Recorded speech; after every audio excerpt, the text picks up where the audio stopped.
جب ہماری لائف میں چیلنجز آتے ہیں تو ہم اکثر سوچتے ہیں کیا ہم انہیں اوور کم کر سکتے ہیں یا نہیں۔ یہ باتیں ہمیں مضبوط بناتی ہیں۔ آپ کو صرف ایک چھوٹی سی موٹیویشن کی ضرورت ہوتی ہے جو اس ویڈیو میں آپ کو ملے گی۔ آج ہم آپ کو ایک حیرت انگیز واقعے کے بارے میں ڈیٹیل میں بتائیں گے۔ یہ واقعہ ہے فرعون کی لاش کی دریافت کا،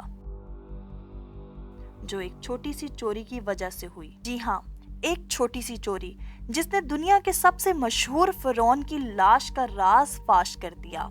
تو چلیے شروع کرتے ہیں یہ کہانی پوری تفصیل کے ساتھ۔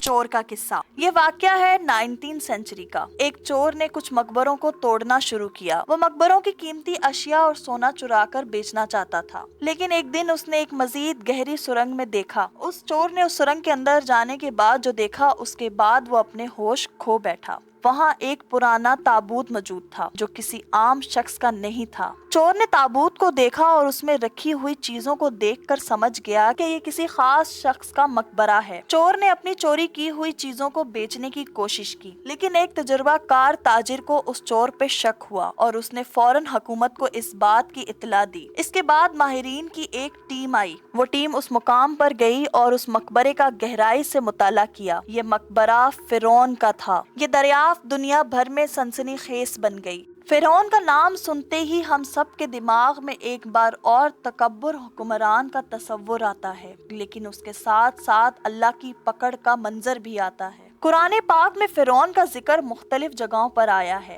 خاص طور پہ ان کے گھمنڈ اور ظالمانہ حکومت کے بارے میں۔ اللہ نے کہا کہ فرعون کی لاش کو عبرت کے طور پر محفوظ رکھا جائے گا۔ یہ بات آج کے سائنس کی ریسرچ کے ساتھ پرفیکٹلی میچ کرتی ہے۔ آج بھی ایجپٹ کے ایریا میں ایک خفیہ مقبرہ دریافت کیا گیا۔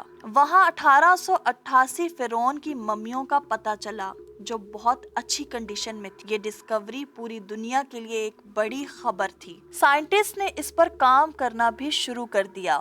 فرانس کے ایک مشہور سائنٹسٹ نے اس ممی کا 1975 کے تحت جائزہ لگایا۔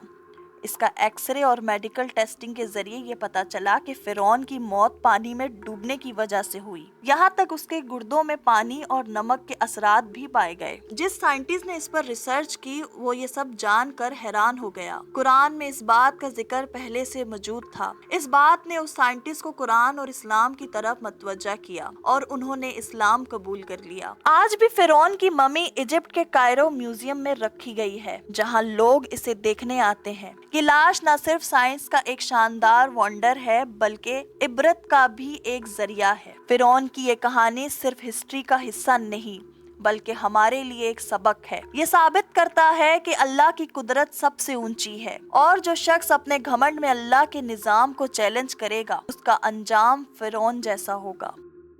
وائس آف نیشن کی ویڈیوز دیکھنے کے لیے ہمارا چینل سبسکرائب کیجیے اور بیل کے آئیکن پر کلک کیجیے تاکہ آپ ہماری تمام آنے والی ویڈیوز سے باخبر رہ سکیں۔